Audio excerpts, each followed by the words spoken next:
Welcome to Sunday's Best with Val. And Kathy, inspiring possibilities for couples, parents, families, and everyone in between.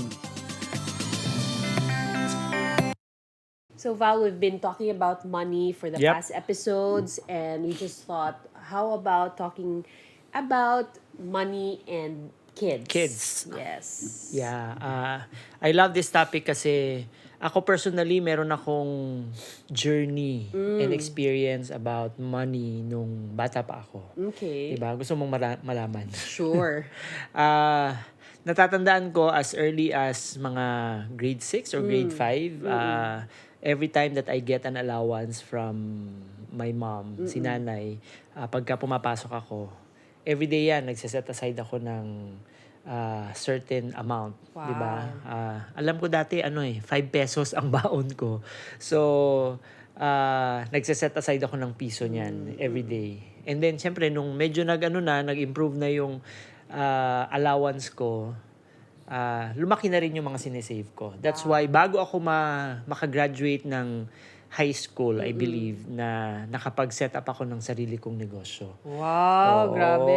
Maliit lang naman yung nagbebenta ako ng mga ice candy, yung mga ice sa Nice. gugulaman, ganyan. And because of that, nakabili ako ng ice cooler, yung Coleman Wow. para sa family namin. Of course, ginagamit ko sa business, pero kapag merong mga inuman session si tatay every weekend sa bahay, nagagamit nila yon paglagyan ng beer nila.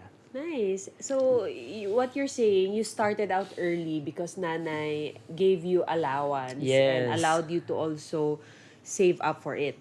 Yeah, yung baon sa Okay. school. Yun lang naman siya. Pero not really so much of yung mga monetary rewards, ganyan. Kasi, like for example, sa amin, given that being part of the family, kahit na bata pa kami, dapat meron kaming contribution Aha. dun sa mga household chores, Yes, paghuhugas ng pinggan, paglilinis ng bahay.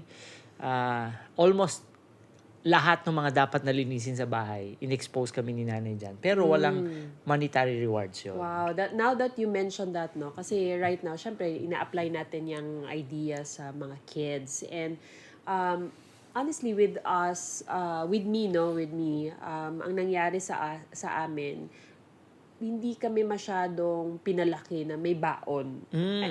Meron naman, pero konti lang. Alright. Kasi si mama, she trained us na mag-grocery siya para ibaon namin. So for example, Okay. chips or biscuits, and then we have juice na binili na niya sa grocery weekend pa lang. So during Monday to Friday, meron na kaming, kumbaga may baon na talaga kami na binili niya. Okay. Nagdadagdag na lang siya ng siguro 20 pesos, 50 pesos kung gusto namin bumili ng something. Pero at first, hindi niya kami train na to have an allowance. So, ang nangyari sa akin sa school... As in talagang walang money? Yeah, it was only later nung nagsabi kami na pwedeng meron kaming money na allowance. Kasi nga, nangyayari, when I go to school, ako personally, ang nangyayari, ang mga classmates ko, pupunta sa canteen, bumibili ng pizza, or Yeah. juice, or shake, no? Tapos I feel left out kasi meron akong baon. So, hindi na ako kailangan pumunta ng canteen kasi Okay. wala naman akong money talaga na pambili kasi meron akong baon, 'di ba? So, na-realize ko, parang pangit na wala akong allowance. Kaya nanghingi ako kay mama na, baka naman pwedeng mag-allowance. So, that was the time na she started giving us small amounts of money.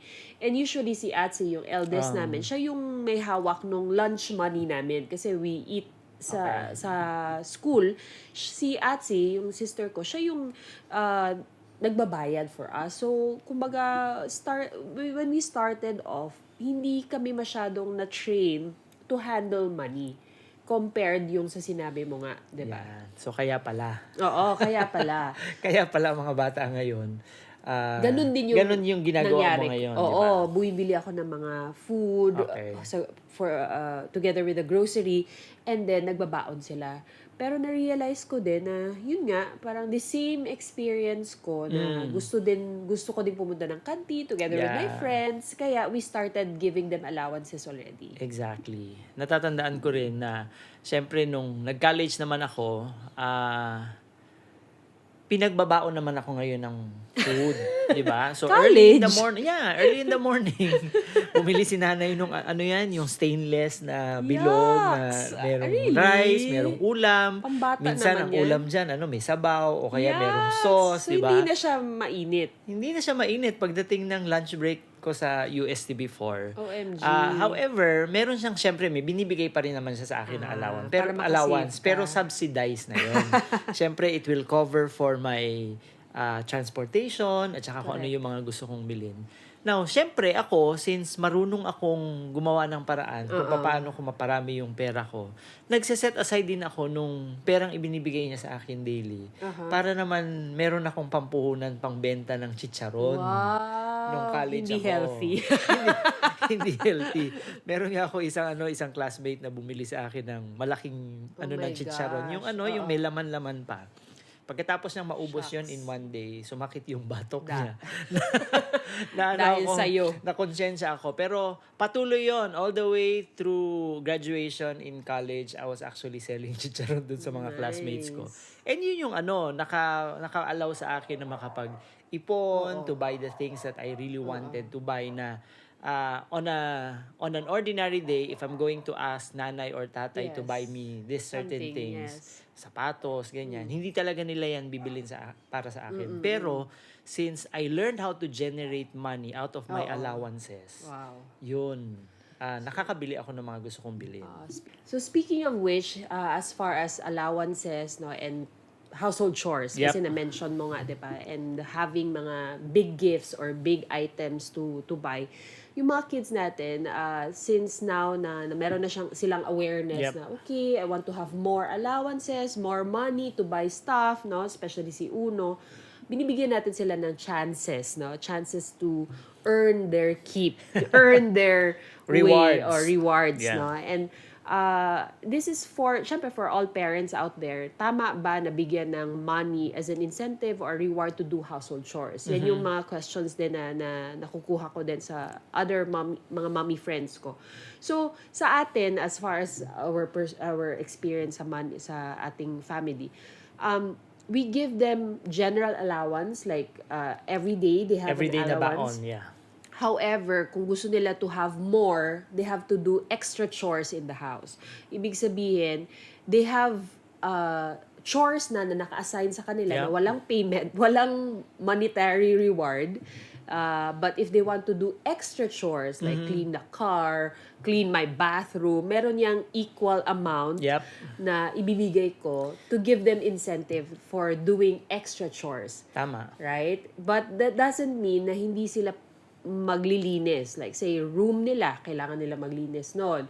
Or, like si Champ, take out the garbage, right? So, kumbaga meron silang naka-assign na task on a day-to-day basis na walang monetary reward. Right. So, that allows them to actually have extra money Yeah. for the things that they really wanted to buy for themselves, di ba? Lalo-lalo na yung tatlo, si Alpha, si Super, tsaka si Champ. Pagka nagpupunta tayo ng mall, syempre, ang source nila nung pambili nila ng mga gummies nila, at saka nung mga, Sour Patch nila, doon na nanggagaling doon sa Yan, pera nila. So, hindi na sila kailangang humingi sa atin. Although from time to time, humihingi din talaga sila sa atin. Pero, they are more empowered to actually buy the things na Yeah. gusto nilang bilhin para sa sarili nila. Yeah, Which is good, di ba? Yeah, because they can save a portion, no? And that's part of the things that we also teach them na save a portion, wag namang ubusin lahat. And if you want to save also more, then you can bring baon because I always buy pa rin naman groceries for them, for their baon. So, kung gusto nyo dagdagan yung savings nyo, bring extra food. Parang, that's our, kumbaga, encouragement sa kanila. Na, for example, lunch. Ayaw mo na maubos yung lunch money mo, then you bring rice. And then, Yep. bili ka na lang ng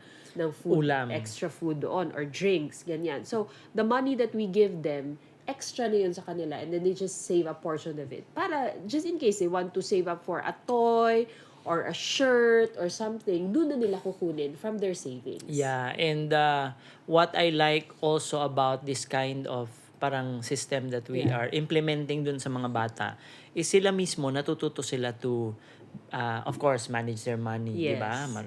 Early on, Natututo sila na mag-save. Kilala mo ba kung sino yung pinaka-biggest saver sa ating mga anak? Si Super. 'Di ba? Alam na alam niya kung magkano yung naipon niya. In fact, minsan nahihiraman mo. Oo. 'Di ba nahihiraman mo pa Wala siya? akong change sa kanya So, ako nanghihiram.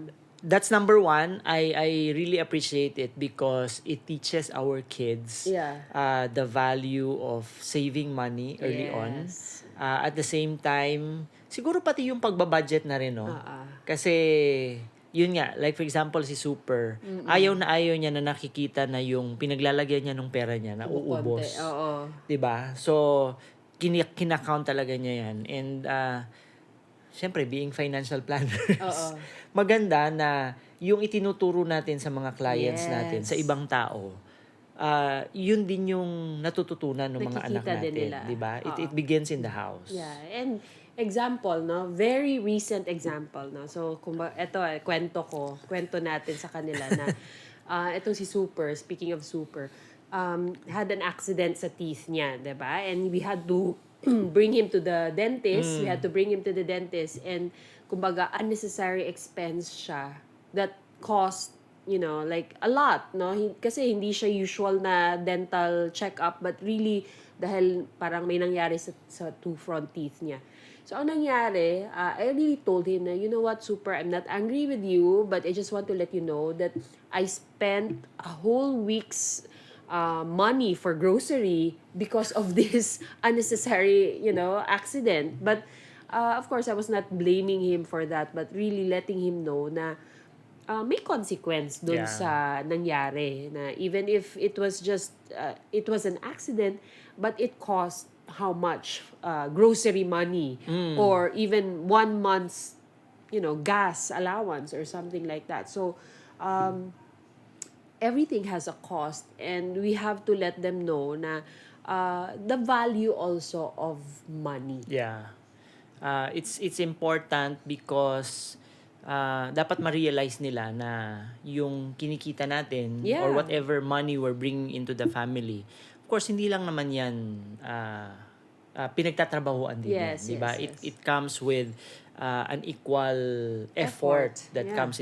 comes with it, no? So, at least na-appreciate nila na hindi rin basta-basta Yeah. yung yung paggamit Gastos. natin or paggastos natin ng pera, so that they can also be good stewards of money. Yes, and speaking of which, sabi mo nga na the value of earning and doing effort in exchange for the money, that's also one thing that we want to teach them para, like, say, they want to have something. Syempre, di ba, hindi natin maiwasan sa school, uy, my friend has this, whatever, the shoes, whatever, no? So, we tell them na yung mga special gifts, no? So, like, branded shoes, 'di ba? Parang we give them on their birthday or Yes. special occasions. Hindi siya yung okay, pupunta tayo ng mall today or this week and I'll buy it for you. Parang wala lang. But I want them to also see that those things pwede namang bilhin, but it doesn't mean na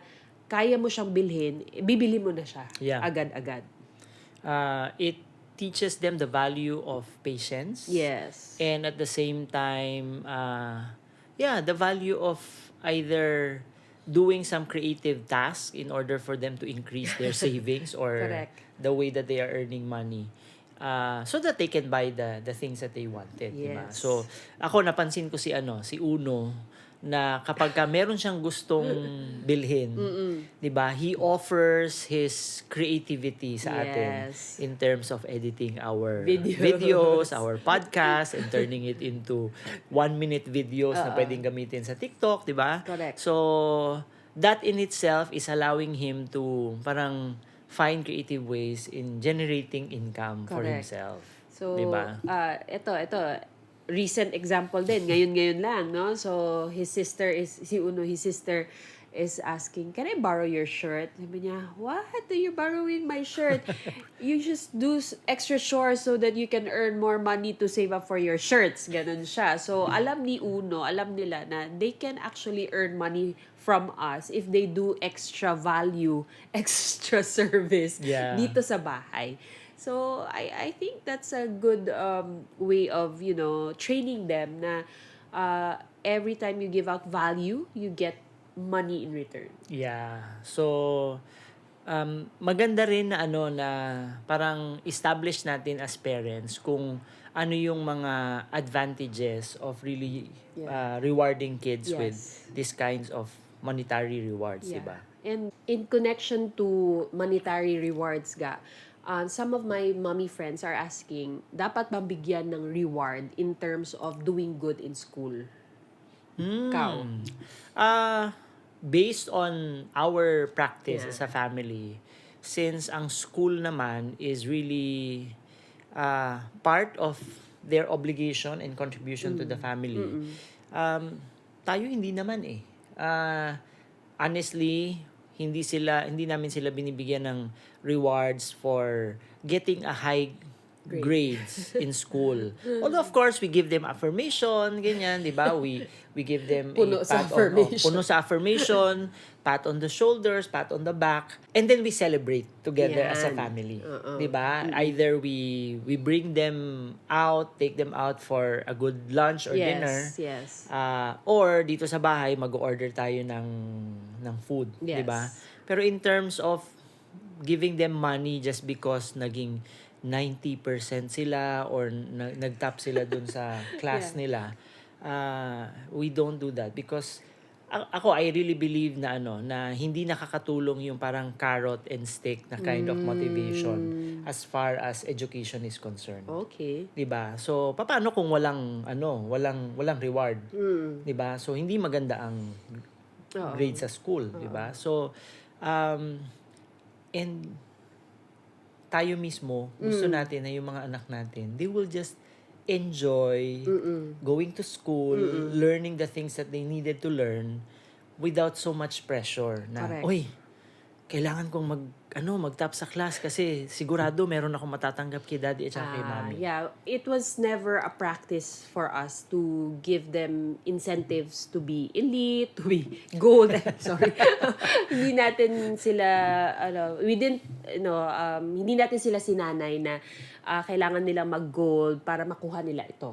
Or for you, if you become gold, ito yung reward mo. We never did that because para sa amin, number one, hindi natin sila pinipressure to be honor student. Yes. Number two, sinasabi natin na we want them to enjoy with their school as long as you're doing your best, as long as you're doing excellent job, Right. and as long as pasado ka. Yun yung sa atin eh. Hindi nga natin sila sinasabihan na dapat ganito Dapat yung... mag-honor sila. Yeah. In fact, sabi nga, one of our kids, sabi papa-tutor daw. Sabi ko, you don't need tutor. You're a smart boy. You're a smart girl. And if you need support from us, we are here to support you in terms of math, in terms of Filipino. Diba? Yan yung talaga yung mga subjects na medyo challenging for them. And if they do well in school, yun nga, sabi mo, we reward them by eating out, celebrating together, but never did we have an experience na binigyan natin sila ng money in exchange for being an honor student. And hindi lang siya naging practice for us. It's not that, it's wrong. Some parents do that. But, we are not encouraging that because we always tell them, my responsibility as your parents, we bring you to school, we send you to school, we pay for the tuition fee. Your responsibility as students is to study, make sure that you do excellently. Hindi naman yung parang bara-bara lang, but really making sure that is that something that you can also be excellent in that aspect. So, yan yung tinuturo natin sa kanila. And if ever matapos nila yung school year with flying colors, ibig sabihin, minimum requirement is nakapasa sila. We make sure na ang celebration is enjoyed by the entire family. So far naman, it worked, no? Hindi naman tayo yung parang nag-push talaga sa kanila to be good at school. But so far, matatalino naman sila. No? Matataas naman yung grades nila. Hindi naman yung pasado lang, but really more than what we have expected. In fact, nagugulat pa nga ako na matataas yung grades nila, 90 plus or 80 plus. So, that's already good enough for us. And that's why we don't really give them incentives. Sometimes nanghihingi sila ng pang money for their mga games, but that's it. You know, hindi talaga natin sila sinanay na merong monetary rewards for doing well in school. Hope you found value in this episode. Follow for more contents like these and don't forget to rate us 5-star. See you in our next episode. Talk to you soon.